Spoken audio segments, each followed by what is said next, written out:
নমস্কার আমার প্রিয় ছাত্রছাত্রীরা এবং আমাদের চ্যানেলে থাকা যুক্ত সমস্ত অ্যাসপিরেন্টসরা যারা এনটিএ নেট এবং ডব্লিউবি সেট পরীক্ষা দিচ্ছ, তোমাদেরকে literature study at home channel থেকে অনেক অনেক স্বাগত এবং শুভবার্তা তোমাদের আসন্ন এনটিএ নেট এক্সাম এবং আসন্ন ডব্লিউবি সেট এক্সামের জন্যে। আজকের এই ভিডিওটি মূলত দ্বিতীয় পত্রকে উদ্দেশ্য করে, অর্থাৎ আমরা তো নেট পরীক্ষা শুধু একটা পেপার দিয়ে দিচ্ছি না, দুটো পেপার থাকে। এনটিএ নেটের যে পরীক্ষার প্রশ্নপত্র পেপার 1 এবং পেপার 2 মিলিয়ে হয়ে থাকে। আমার অ্যাকচুয়ালি সাবজেক্ট হচ্ছে ইংলিশ, অর্থাৎ ইংরেজি সাহিত্য নিয়ে আমি পড়াশুনো করেছি এবং আমি এনটিএ নেট পরীক্ষা দিয়ে পাশও করেছি।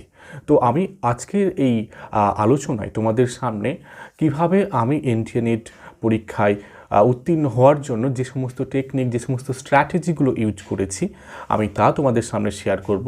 অর্থাৎ এটি তোমরা যদি তোমাদের সাবজেক্ট যদি ভিন্ন হয়ে থাকে তোমরা সেখানেও ফলো করতে পারো, তবে আমি গ্রাউন্ড বেসিসে অর্থাৎ যেভাবে আলোচনা করব সেটা কিন্তু দ্বিতীয় পত্রকে ইংরেজি হিসাবে মাথায় রেখে, অর্থাৎ ইংরেজি বিষয়ে স্ট্র্যাটেজিক্যালি আমি আলোচনা করছি।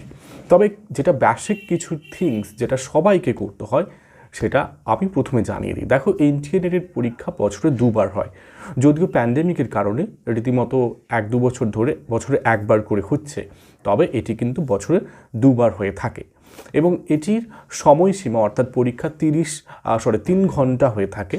অর্থাৎ পেপার 1-এর জন্য 1 ঘন্টা, পেপার 2-এর জন্য 2 ঘন্টা আনুমানিক ধরছি, কারণ হচ্ছে এখানে এই 1 ঘন্টা 2 ঘন্টা এটা কিন্তু একসাথে।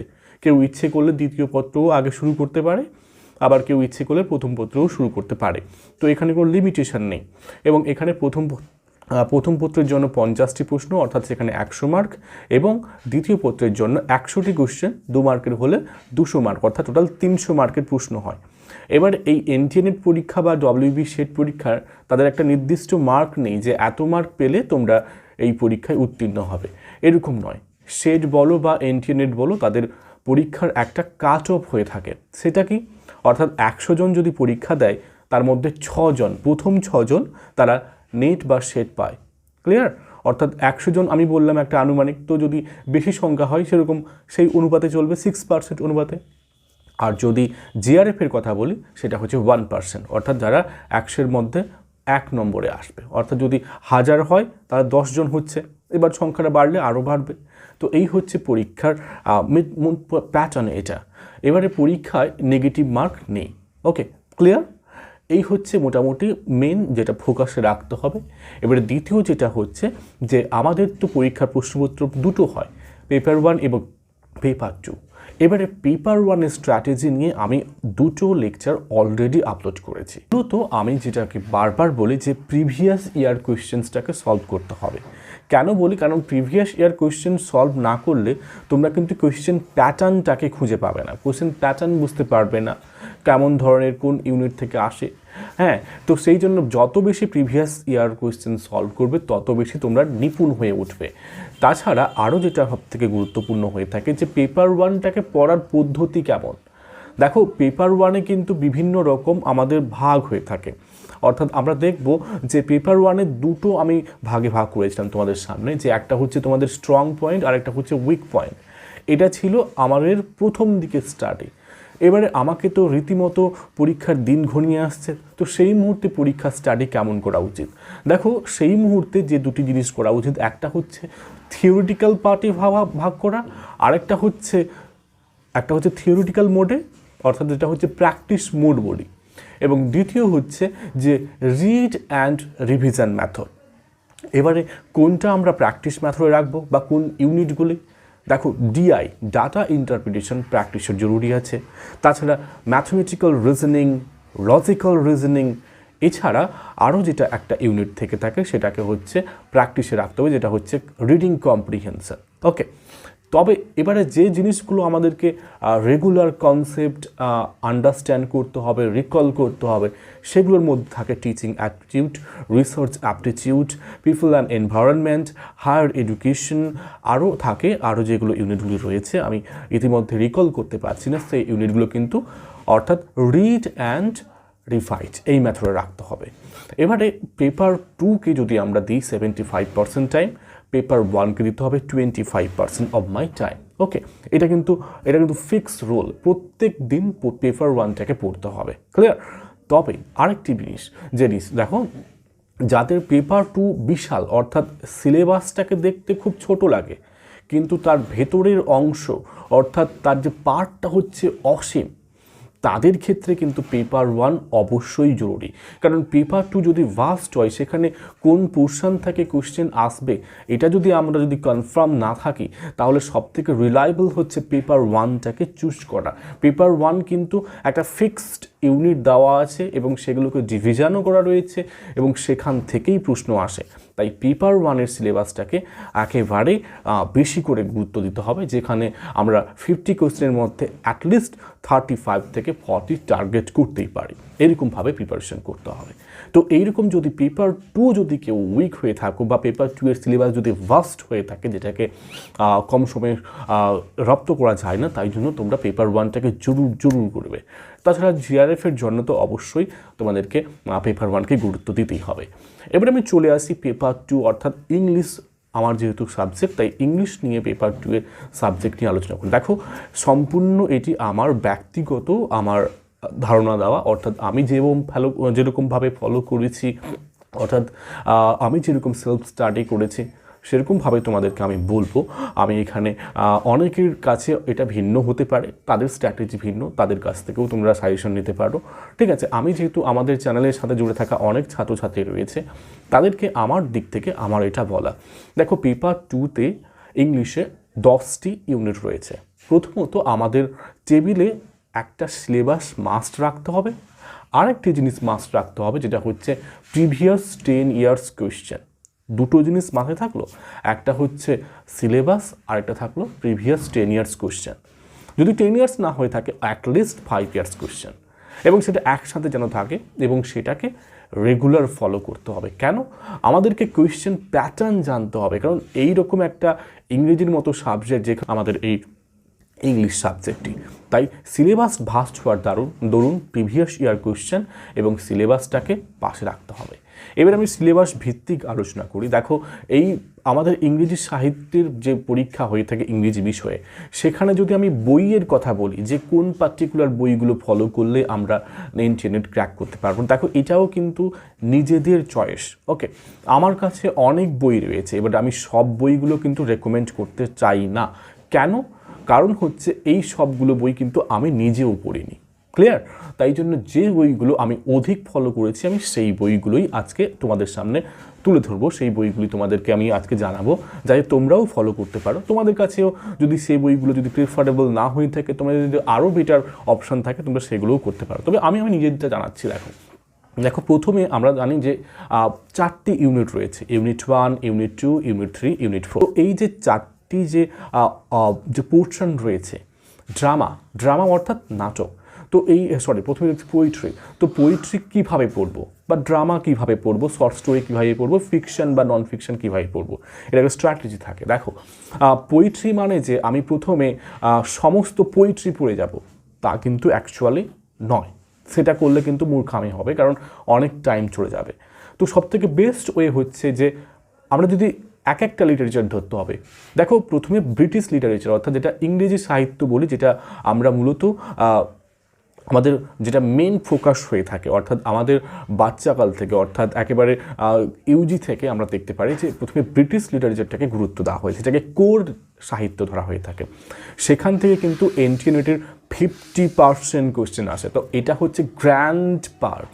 ঠিক আছে, তাই আমাদের প্রথমে কি করতে হবে, ব্রিটিশ লিটারেচারটাকে অর্থাৎ সেঞ্চুরি ওয়াইজ আমরা কিন্তু শুরু করে দেবো। অর্থাৎ প্রথম সেঞ্চুরি ধরো অন করো, আমাদের প্রথমে যেটা আসে জানি ওল্ড ইংলিশ, তারপরে মিডল ইংলিশ, তারপরে ধীরে ধীরে এগোয়ে থাকে। তো পার্টিকুলার এই যে এজ পিরিয়ডের পোয়েট্রি, ড্রামা, শর্ট স্টোরি যদি থাকে, যদিও নেই এই পর্যায়ে, ফিকশন এবং নন ফিকশন। তো এই যে পার্টগুলি, অর্থাৎ একটা পার্টিকুলার এজ ধরলাম, ওই পার্টিকুলার এজের major writer, major poetry, major drama, short story, fiction, একটা এজ করে করে করে আমরা প্রথমে ব্রিটিশ লিটারেচারটাকে কমপ্লিট করার চেষ্টা করব। ক্লিয়ার? ব্রিটিশ লিটারেচার কমপ্লিট করতে হবে। তো এই ক্ষেত্রে আমি প্রথমে বলে দিচ্ছি যে একটা জিনিস, যে লিটারেচার কিন্তু বিভিন্ন রয়েছে, অর্থাৎ প্রথমে ব্রিটিশ লিটারেচার কমপ্লিট করার পরে আমাদেরকে সবথেকে যেটা গুরুত্ব দিতে হয় কোন আমেরিকান লিটারেচার, ওকে, আমেরিকান সাহিত্য। ঠিক একই রকমভাবে তারও এজ ডিভিশন ওয়াইজ, সেখান থেকে poetry, drama, short story, fiction, non fiction, তারপরে চলে যাচ্ছে আফ্রিকান, ওকে, এই তিনটা কিন্তু সবথেকে মেজর আমি বলবো। ওকে, তারপরে আরেকটি লিটারেচার রয়েছে যেটা হচ্ছে ইন্ডিয়ান লিটারেচার, অর্থাৎ যেহেতু আমরা ভারতীয়, আমাদের এন্ট্রির পরীক্ষাটি ভারতে হচ্ছে, তাই সেখানে ইন্ডিয়ান লিটারেচার থেকে প্রশ্ন প্রায়শই আসে। ক্লিয়ার? বোঝা গেছে নিশ্চয়ই। এবারে আমি যদি এই পার্টিকুলার যে লিটারেচারের জন্য কোন কোন বই আমি তোমাদেরকে রেকমেন্ড করতে পারি, দেখো ইংলিশ লিটারেচারের জন্য আমি মূলত বিশেষ করে এডওয়ার্ড অ্যালবার্টের বই পড়েছি। এছাড়া উইলিয়াম জেলংয়ের একটা দারুণ বই, ওখানে খুব ইজি এবং লুসিড ল্যাঙ্গুয়েজে লেখা। তাছাড়া রোনাল্ড কার্টারের রুটলেজ মানে রুটলেজের থেকে একটা বই প্রকাশিত হতো, বই ছিল, ওটাও কিন্তু আমি অধিক ব্যবহার করেছি। আরেকটা বই আমি যেটা রেকমেন্ড করতে চাই, কারণ ওটা অ্যাকচুয়ালি শর্ট এবং ব্রিফ, সেটা হচ্ছে অক্সফোর্ডের কনসাইজ ফর্মাল। আমার কাছে বইটি রয়েছে, জাস্ট 1 মিনিট দ্বারা, just 1 minute. Okay, so actually this is the book. Okay, সম্ভবত বইটা আমি দেখতে পাচ্ছি যে এটা ফ্রন্ট ক্যামেরায় হচ্ছে বলে এটা আসছে না। তো বইটার নাম হচ্ছে actually Oxford concise companion to English literature. এত মোটা বই, বাট এখানে কিন্তু এ থেকে জেড অবধি যত রাইটার, যত টেক্সট রয়েছে তা কিন্তু আলোচনা রয়েছে। ওকে, এটা গেল কিন্তু ব্রিটিশ লিটারেচার থেকে এই 4টি বই তোমাদেরকে আমি রেকমেন্ড করতে চাই, অর্থাৎ উইলিয়াম জেলংয়ের, এডওয়ার্ড অ্যালবার্টের, রুথলেজের এবং অক্সফোর্ড কনসাইজ বুক। এগুলো গেল ইংলিশ লিটারেচারের জন্য। ক্লিয়ার? এবারে যদি ইন্ডিয়ান লিটারেচার আসে, কারণ ইংলিশ লিটারেচারের পরে আমাদের যে লিটারেচারটাকে সব থেকে বেশি গুরুত্ব দিতে হয় তা হচ্ছে কিন্তু ইন্ডিয়ান লিটারেচার। তার মধ্যে আমি বলতে চাই দুটো বইয়ের কথা বলবো, তবে দুটোর মধ্যে এম.কে. নায়কটা ব্রিফ, এম.কে. নায়কটা ইউজ করতে পারো। তাছাড়া তোমরা আরেকটা রয়েছে এ.কে. মালহোত্রার বইটা, ওরা কিন্তু একটু মোটা বই, বড় বই। আমরা জানি তো ইন্টারমিডিয়েট পরীক্ষার জন্য এত ডিপার কেউ পড়তে চায় না, বা পড়তে গেলে অনেক সময়ের, অনেক ধৈর্যের প্রয়োজন হয়। তবে যেটা আমি প্রেসক্রাইব করব, তোমরা কিন্তু একটু বেশি নেট ঘাঁটতে হবে, অর্থাৎ আমাদের উইকিপিডিয়া একটা এমন একটা সোর্স যেখানে কিন্তু লিস্ট অফ রাইটার্স থাকে, অর্থাৎ ইন্ডিয়ান লিটারেচারে যদি চলে যাও, ইন্ডিয়ান লিটারেচার সম্পর্কে একটা ব্রিফ আইডিয়া রয়েছে, তারপরে সেখানে লিস্ট অফ রাইটার্স রয়েছে। তো প্রত্যেক রাইটারের সম্পর্কে স্মল একটা নোটস কিন্তু তারা কিন্তু সেখানে দিয়ে দিয়েছে, তো এগুলো কিন্তু পড়তে হবে। ক্লিয়ার? তো এটা করলে আপাতত ইন্ডিয়ান এবং ব্রিটিশ লিটারেচার কমপ্লিট হবে। তো এবারে চলে আসছে ওয়ার্ল্ড লিটারেচার, যেটা অত্যন্ত ভাস্ট। দেখো এখানে আমেরিকান লিটারেচারের জন্য আমি কিন্তু অধিকাংশ ক্ষেত্রে ব্যবহার করেছি কিন্তু ইন্টারনেট। তবে আমি বলবো একটা বই ছিল যেটা হচ্ছে ওয়ার্ল্ড লিটারেচার, পার্টিকুলার বইটার নাম, বইটা কিন্তু আমার কাছে রয়েছে, এই যে এত মোটা কিন্তু ছোট্ট বই দেখতে পাচ্ছ। তো এই বইটা কিন্তু ওয়ার্ল্ড লিটারেচার, এটা আমি আবার সেই ফ্রন্ট ক্যামেরা আনলে কিন্তু এই যে উল্টে যাবে। এটা আমার কাছে সেকেন্ড এডিশন রয়েছে, লিখেছেন হর্নস্টেইন পার্সি ব্রাউন। এই বইটার আমি স্ক্রিনশট করে আমি স্ক্রিনে দিয়ে দিচ্ছি। ওকে, তো এই বইটাও কিন্তু অত্যন্ত গুরুত্বপূর্ণ। এখানে কিন্তু ওয়ার্ল্ড লিটারেচার, অর্থাৎ ওয়ার্ল্ডের গ্রেটেস্ট রাইটার্সদের রয়েছে। আরও এছাড়া যদি আফ্রিকান বা এই আফ্রিকান, কানাডিয়ান, তারপরে এই সমস্ত পার্টিকুলার যে কান্ট্রিদের যে সাহিত্য চর্চাগুলো রয়েছে, এগুলোর জন্য আমি মূলত বলবো আমাদের কলকাতা থেকে, কলেজ স্ট্রিট থেকে একটা বুকস ওয়ে পাবলিকেশন থেকে তারা কিন্তু বই বার করে, যে 50 কানাডিয়ান রাইটার, 50 ইন্ডিয়ান রাইটার্স। আমি কিন্তু এগুলো ফলো করেছি। আমার কাছে ইতিমধ্যে সবগুলো বই নেই, আমার বাড়িতে, অর্থাৎ আমি এখানে কলেজের সূত্রে আমাকে এখানে থাকতে হয়, আমার এখানে কাজের সূত্রে, তো এখানে খুব কম বই রয়েছে। এখানে এই যে এইটা হচ্ছে 55 কানাডিয়ান অথার্স, তো এরকম তার কিন্তু অনেক বই রয়েছে, তো সেগুলো কিন্তু দেখতে পারো। ওকে, তো এবারে আমরা দেখো বিশ্বের তো এত রাইটার রয়েছে, তো এত রাইটারের মধ্যে কে বেশি ইম্পর্টেন্ট বা কোন রাইটারকে পড়বো? কারণ যদি আমরা কানাডিয়াতে ঢুকে যাই, তাহলে কানাডার অনেক লেখক রয়েছে। এবং সেরকমভাবে আফ্রিকার। তো এই সমস্ত রাইটারদেরকে চুজ করার কিছু আমাদের কাছে ট্যাকটিক্স থাকে। তো সেগুলো কি হচ্ছে, দেখো আমি কী করতাম তখন কিন্তু ইন্টারনেট আমি কিন্তু বেশি ঘেটেছি। যেরকম আমি কী করতাম, যে বুকার অ্যাওয়ার্ডস অর্থাৎ বুকার প্রাইজ যে দেওয়া হতো, বুকার প্রাইজ দেওয়ার জন্য তারা কিন্তু প্রত্যেক বছর একজন বুকার প্রাইজ পেলেও সেখানে নমিনেটেড হতো অনেকজন। তো ওই পার্টিকুলার ইয়ারে আমাদের সবথেকে বিখ্যাত রাইটারদের কিন্তু পেয়ে গেলাম, অর্থাৎ বুকার প্রাইজ যিনি পাচ্ছেন এবং যারা নমিনেটেড হচ্ছেন তাদের ইম্পর্টেন্ট বুকসগুলো আমি সেগুলো কিন্তু পড়ে নিতাম। তো এটা একটা গুরুত্বপূর্ণ একটা আইডিয়া থাকতো। এছাড়া সেই একই রকম টেকনিকটা ইউজ করা হতো নোবেল প্রাইজের ক্ষেত্রে, যারা নোবেল প্রাইজ পেত এবং যারা নোবেল প্রাইজের জন্য আমরা যদি বলতে পারি নমিনেটেড হচ্ছে তাদের জন্যে। ক্লিয়ার? তো এই সমস্ত ক্ষেত্রে আমি কিন্তু বিশেষ করে এই টেকনিকটা ইউজ করেছি। তবে এছাড়া এর পাশাপাশি যেগুলো করতে হয়, যেগুলো থেকে প্রশ্ন কম আসতে পারে কিন্তু আমাদের জ্ঞান কিন্তু কখনো কম করানো উচিত নয়, সেটা হচ্ছে লিটারারি টার্মস। লিটারারি টার্মসের জন্য আমি মূলত এমএইচ আব্রাহাম থেকে বেশি ফলো করেছি। তবে এমএইচ আব্রাহামের বইটাও একটু কঠিন আমার কাছে হয়েছে, তোমাদের কাছে নাও হতে পারে। তাই আমি প্রত্যেকটা টার্মটাকে আমি গুগল করতাম, গুগলে সার্চ করে ওখানে একটা শর্ট নোট করে নিতাম, ঠিক আছে, যাতে আমার মনে থাকবে, আমার ইজি ওয়ে হতো। তারপরে যদি চলে আসি ফিগার অফ স্পিচের জন্য সেই একই রকম আমি বই পড়তাম। বইয়ের জন্য মূলত আমি ওই কল্যাণনাথ পাণ্ডে এবং একে চক্রবর্তীর বইটাকে আমি বেশি ফলো করতাম। তো এই গেল কিন্তু ব্রিটিশ লিটারেচার, এবং ব্রিটিশ লিটারেচারটাকে বেশি করে পড়তে হবে, বেশি করে জানতে হবে। হ্যাঁ, আরেকটা জিনিস, রীতিমতো আমরা যদি এনসিইআরটির প্রশ্ন দেখি, তারা কিন্তু ক্রোনোলজিক্যাল অর্ডার থেকে প্রশ্ন দিচ্ছে, অর্থাৎ তারা ওই ইয়ার সাল প্রত্যেকটা অনুযায়ী প্রশ্ন দিচ্ছে, অর্থাৎ অর্ডারে সাজাতে বলছে।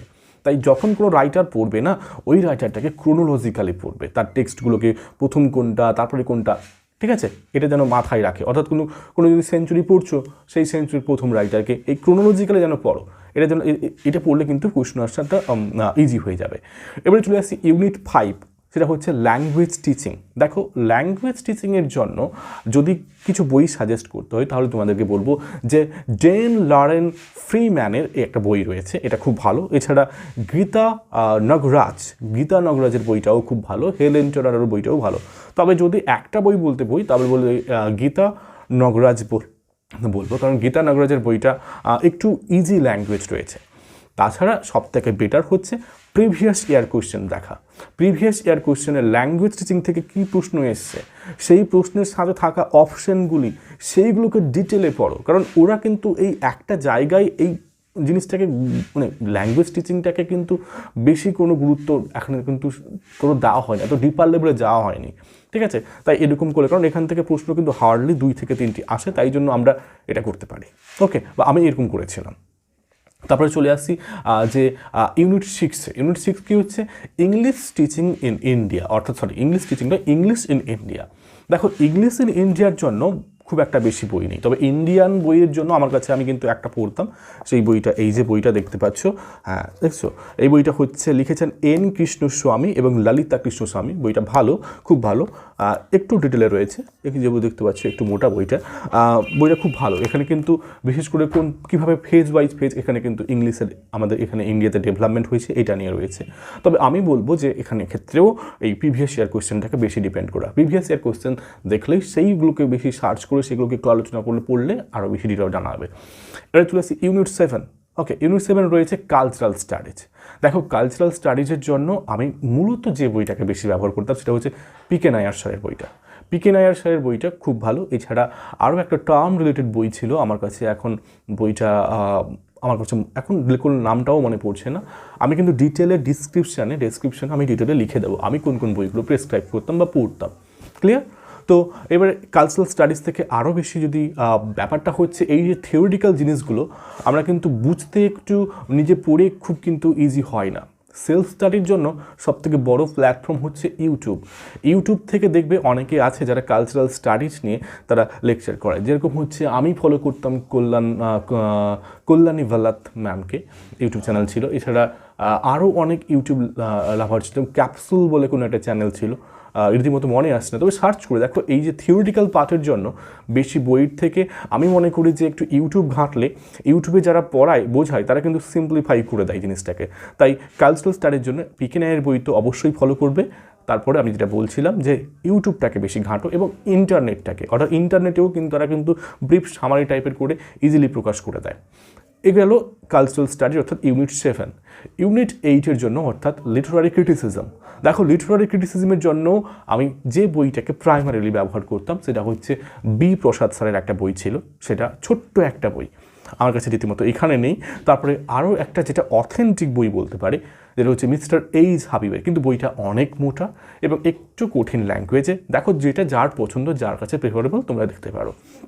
তাছাড়া অক্সফোর্ড হ্যান্ডবুক অর্ডার ছিল, অক্সফোর্ডের যেটা লিটারারি ক্রিটিসিজম অ্যান্ড থিওরি নিয়েছিল, ওটাও কিন্তু ভালো। এটাকে কিন্তু আমি পড়েছি, কিন্তু আমি বলবো না যে আমি খুব ডিপার লেভেলে পড়েছি। আমি কিন্তু ক্রিটিসিজম এবং থিওরির জন্য একটা বই ছিল যেটা আমার কাছে খুব ইজি লেগেছিল। এটা ছিল an introduction to Literary theory and criticism. এটা অরিয়েন্ট ব্ল্যাক সোয়ানের থেকে প্রকাশিত হয়েছিল। এটা কুলকার্নি এবং চস্কর স্যারের লেখা। আমার কিন্তু বইটা খুব ইজি লেগেছিল, খুব সহজ ছিল, আমি কিন্তু এই বইটাকে প্রেফার করেছিলাম। এবার ইউনিট 9 হচ্ছে লিটারারি থিওরি। লিটারারি থিওরির জন্য একটা বই সবসময় বলা হয়, যেটা হচ্ছে পিটার ব্যারির যে বইটি, ওটা অত্যন্ত গুরুত্বপূর্ণ। তবে আমি এই বইটার পাশাপাশি আরেকটা বই ইউজ করতাম, যেটা হচ্ছে ক্রিটিক্যাল থিওরি টুডে, লুইস টাইসনের। বইটা একটু মোটা হলে কি হবে, কিন্তু বইটা যে ভাষা অত্যন্ত সহজ ছিল, সহজ লাগতো, তাই জন্য আমি এটাকে প্রেফার করেছিলাম। আবার ওই একই থিওরির ক্ষেত্রেও সেম বলবো যে ইউজ ইন্টারনেট মোস্ট। ইন্টারনেট থেকে যেভাবে এত ইজিলি, এত সহজে বুঝতে পারবে, বিশেষ করে গুগল করে বা ইউটিউব করে, বইতে একটু টাইম লাগবে, একটু বেশি একটু মেন্টালিটি স্ট্রং করতে হবে, নিউ ফ্রেজ পাবে, টার্ম পাবে, যেগুলোকে আন্ডারস্ট্যান্ড করা একটু ডিফিকাল্ট হতে পারে। যেহেতু দেখো আমাদের মেন উদ্দেশ্য হচ্ছে কনসেপ্টটাকে ডেভেলপ করা, তার জন্য আমি কিন্তু এইভাবেই করতাম। দেখো নিজেদের ওন টেকনিক আছে, তোমরা বই প্রেফার করতে পারো, তোমাদের কাছে যেটা যেরকম হবে সেরকম করবে। এবারে চলে আসি যেটা আমার কাছে আজকে শেষ ইউনিট, অর্থাৎ আমাদের সিলেবাস ভিত্তিক, যেটা হচ্ছে রিসার্চ ম্যাথোডোলজি। দেখো রিসার্চ ম্যাথোডোলজিকে ডিফারেন্টভাবে পড়ার যদিও দরকার হয়ে থাকে না। কেন বলছি, যদি পেপার 1-এর যখন রিসার্চ অ্যাপটিটিউডটাকে যদি ডিপার লেভেলে পড়ো, তবে এই ক্ষেত্রে কিন্তু একটু ডিফারেন্ট। এখানে রিসার্চ ম্যাথোডোলজি থেকে একটু ডিপার লেভেলে কোশ্চেন আসে। তাই জন্য যদি বই ফলো করতে চাও, তাহলে এমপি সিনহা স্যারের একটা বই রয়েছে, ওই বইটা ফলো করতে পারো। আই থিঙ্ক এছাড়া আগরওয়াল স্যারের একটা বই রয়েছে, ওই বইগুলো কিন্তু পড়তে পারো। ক্লিয়ার? তবে যে জিনিসটা আমরা করি, যেটা পড়ে যাই, রিভিশন করি না, অর্থাৎ প্রত্যেক দিনের যে ডেলি শিডিউল থাকে, সেই শিডিউলটাকে এমনভাবে আমাদেরকে স্ট্রাকচার করতে হবে যে যদি রিডিং যদি 60% হয়ে থাকে, 60% এর মোস্ট ভাইটাল পয়েন্টগুলোকে যেন রিভিশন দেওয়া হয় 40% টাইমে। ক্লিয়ার? এবারে রিভিশন করারও কিছু টেকনিক থাকে। আমরা যখন পড়ার সময় কিন্তু আমাদের পাশে কিন্তু নোটবুক রাখা উচিত। ওকে, নোটবুকে আমরা কিন্তু শর্ট করে আমরা কিন্তু পয়েন্ট তুলে রাখতে পারি, যাতে আমরা রিভিশন করার সময় আমাদের কিন্তু ইজি হয়ে থাকে, অর্থাৎ নিজের একটা পার্সোনাল একটা নোটবুক হওয়া চাই। তাছাড়া আমরা পড়ার সময় হাইলাইটার ইউজ করতে পারি। আমি কিন্তু প্রচুর হাইলাইটার ইউজ করতাম, অর্থাৎ বইটাকে যদি বলা হয় নোংরা কীভাবে করা হয়, আমি কিন্তু খুব ভালোভাবে জানি। আমি বইটাকে প্রচুর নোংরা করতাম, ঠিক আছে? অনেকে কিন্তু বইতে কী করে দাগ দিতে চায় না, কিন্তু আমি এরকম করতাম। আমার আরেক কিছু যদি টেকনিক বলো, আমি কিন্তু শর্ট টেকনিক ইউজ করতাম। শেক্সপিয়ারের গ্রেটেস্ট ট্র্যাজেডিগুলোকে HOKMD, অর্থাৎ হ্যামলেট, ওথেলো, কিং লিয়ার, ম্যাকবেথ, এরকম শর্ট টার্ম ইউজ করতাম। তাছাড়া আরও কিছু যেগুলো স্ট্র্যাটেজি আমি ইউজ করতাম, যে ওয়ার্ল্ড লিটারেচারের ক্ষেত্রে এত ভাস্ট এরিয়া, তো এত ভাস্ট তো পড়া যাবে না, তো বিশেষ করে আমি কিন্তু এই পার্টিকুলার বেস্ট বুকস হয়ে থাকে yearly, 100 best books, 50 best novels প্রত্যেক ইয়ারে কিন্তু থাকে, তো এগুলো কিন্তু অল টাইম ফেভারিট এরকম বইগুলো থাকতো, তো এগুলো করে নিতাম। তবে আরেকটা টেকনিক যেটা করেছিলাম, যে দেখো কিছু বুক, কিছু অথার আছে যেগুলো থেকে ম্যাক্সিমাম টাইম প্রশ্ন আসে, তো সেই অথারগুলো সম্পর্কে আমি ডিটেলে স্টাডি করতাম এবং শর্ট নোট বানিয়ে নিতাম। দেখো ইন্টারনেট এখানে ব্যবহার করা অবশ্যই জরুরি, এবং একটা ল্যাপটপ বা মোবাইল থাকা জরুরি। ল্যাপটপ বা ডেস্কটপ থাকলে ভালো হয়, কারণ হচ্ছে আমরা যখন কোনো কিছু ইন্টারনেট থেকে পড়ছি না, ওটাকে একটা ব্রিফ নোট আকারে একটা ওয়ার্ড ফাইলে রেডি করে নেওয়া এবং ওটাকে প্রিন্ট আউট নিয়ে সরাসরি টেবিলে রেখে দেওয়া, অর্থাৎ টেবিলে 100 থেকে 200 বেস্ট বা ওয়ার্ল্ড ক্লাসিক যেটা হয়ে থাকে এটা রেখে দাও। এটা রাখলে কি হয়, ওইগুলো সামারিগুলোকে পড়তে হয়, বারবার পড়লে ওটা মনে থেকে যাবে। আর যেটা করতাম, যখন কোনো নোভেল পড়তাম বা যখন কোনো ড্রামা পড়তাম, ওগুলোকে আমি কিন্তু চার্টের আকারে করতাম। অর্থাৎ সেটিং কি, সেন্ট্রাল কারেক্টার দুজন কারা, তার সেখান থেকে কারা যুক্ত আছে, চার্টের মাধ্যমে করতাম। ওকে, এই হলে এরকম করলে কি খুব তাড়াতাড়ি মনে থাকতো। এবং স্ট্র্যাটেজিটা কিন্তু আমাদের দেখে মেমোরিটা এমনটাই যে আমরা চিত্রটাকে বেশি তাড়াতাড়ি ক্যাচ করতে পারি কনসেপ্টের থেকে, তাই এটা কিন্তু আমি করতাম। তাছাড়া আরও যদি টেকনিক বলো তাহলে মনে রাখার আরেকটা টেকনিক হচ্ছে, যদি তোমাদের কমরেড থাকে, অর্থাৎ যদি সঙ্গী থাকে, মানে তুমি যে সাবজেক্টে পড়াশোনা করছো আরেকজন সেম সাবজেক্ট, তাহলে কী হতো, একটা পার্টিকুলার ইউনিট থেকে দুজনে বসে আলোচনা করতে পারতাম। তো আমি কিন্তু এরকম আলোচনা করতাম, আমার কিন্তু খুব ভালো লাগতো আলোচনা করলে। অনেক কিছু আমি যে জানতাম না অন্যরা বা আমার বন্ধু জানতো, তো সেখান থেকে একটা কনসেপ্ট যেতাম। আর সবথেকে বেশি করে বাবা মক টেস্ট দিতে হবে, বেশি করে কোয়েশ্চেন পেপার সলভ করতে হবে, বেশি করে প্রিভিয়াস ইয়ার কোয়েশ্চেনটাকে সলভ করতে হবে। এবারে অনেকে কীভাবে করে কোয়েশ্চেন সলভ, ব্যাস এই কোয়েশ্চেনের অ্যান্সার এটাই, অপশন বি, ব্যাস এটাই করে শেষ না। ওই যে ওখানে অপশনটা যেটা হলো, ওটা ওই অ্যান্সারটাকে একটু ডিপে পড়া, এছাড়া যে অপশানগুলো রয়েছে সেগুলোকে ডিপে পড়ো। কারণ দেখো এনটিএর যে প্রশ্নগুলো ডিফারেন্ট হয়, কিন্তু যদিও সেটা কমন নয়, কিন্তু এই যে প্রশ্নের যে তারা কি এই পার্টিকুলার যে অপশানগুলো থেকেই হয়তো পরের বছর প্রশ্ন এসে যাচ্ছে, এটা কিন্তু মাথায় রাখতে হবে। টেকনিকগুলো জানতে হবে, যেরকম হচ্ছে যে সবথেকে মোস্ট ইম্পর্ট্যান্ট রাইটারগুলোও জানতে হবে, এবং সবথেকে মোস্ট ইম্পর্ট্যান্ট জিনিস হচ্ছে যে কোন কোন রাইটারগুলোকে অ্যাভয়েডও করতে হবে। আবার অনেক সময় দেখা যায় যে একেবারে যে আমরা ভাবিনি যে এই রাইটার থেকে প্রশ্ন আসতে পারে, প্রশ্ন আসে, একটু খুঁটিয়ে পড়তে হবে, ঠিক আছে। তো মদ্দা কথা হচ্ছে এক, যে হাল ছাড়া যাবে না। দেখো জীবনে অনেক চড়াই উতরাই থাকে, অনেকে আমরা জানি যে প্রথমে একেবারে অ্যাটেম্পটেই নেট ক্র্যাক করে ফেলে, কিন্তু আবার অনেকে আছে যারা বারবার ফেলিওর হয়ে সফল হয়। যারা ফেলিওর হয় না, তারা আসলে এই সফলতা পাওয়ার যে কত আনন্দটা তারা কিন্তু বুঝতে পারে। ট্রু ফ্যাক্ট বলে, আমি কিন্তু মাস্টার্স কমপ্লিট 2017-তে, তারপরে কিন্তু 18-তে এবং 17 ডিসেম্বরে, অর্থাৎ আমি টোটাল 3বার প্রথম নেট দিয়েছিলাম। আনফর্চুনেটলি আমি ক্র্যাক করতে পারিনি, আমি করতে পারিনি, যেটা ফ্যাক্ট ইজ ফ্যাক্ট। দেখো আমি হয়তো প্রায় দুটোতে একেবারে নিয়ার অ্যাবাউট ছিলাম, বাট ফেলিওর ইজ ফেলিওর। কেউ তোমার এই কত মার্কের কমে গেছো কেউ জানতে চাইবে না, বাট সাকসেস ইজ মাস্ট। আমি তারপরে 2019-এ জুনে এবং ডিসেম্বরে দুটোতেই নেট ক্র্যাক করি, এবং তারপরে আমি রীতিমতো কলেজে আমি অধ্যাপনার কাজে যুক্ত হয়ে যাই, যার জন্য আর সেই জোশটা পাইনি যে জিআরএফের জন্য স্টাডি করব। একটু চাপ থাকে, আরও ব্যক্তিগত কিছু চাপ চলে আসে। তো জিআরএফটা কিন্তু একটা আশা ছিল, অবশ্যই আমি আবার চেষ্টা করব, আমারও সেই এরকম এম রয়েছে। তারপরে আমি 2020-তে সেটও পাস করি। তো এটা একটা, আমি বলবো যে একটা চ্যালেঞ্জিং লাইফ থাকে, যারা ফেলিওর থাকে, সাকসেস হওয়ার জন্য একটা জিল থাকা উচিত। যদি ভেবে নাও যে হচ্ছে না, জাস্ট ছেড়ে দেয়, তাহলে কিন্তু শেষ। ওকে, যখন দেখবে যে একটা আবার এই দেওয়ার যে উদ্দীপনা যদি নিজের মধ্যে থাকে না, তাহলে পারবে। অর্থাৎ আমি বলবো ভেঙে না পড়ে বরং সামনের দিকে এগিয়ে যাও। ঠিক আছে, থ্যাংক ইউ, ভালো থেকো। আর ক্রিটিসিজম থাকতে পারে তোমাদের, অবশ্যই ক্রিটিসিজম করো, কমেন্টই করো, কারণ এটা আমার ব্যক্তিগত এক্সপিরিয়েন্স, ব্যক্তিগত অভিজ্ঞতা, আমি তাই তোমাদের সামনে শেয়ার করলাম। ধন্যবাদ।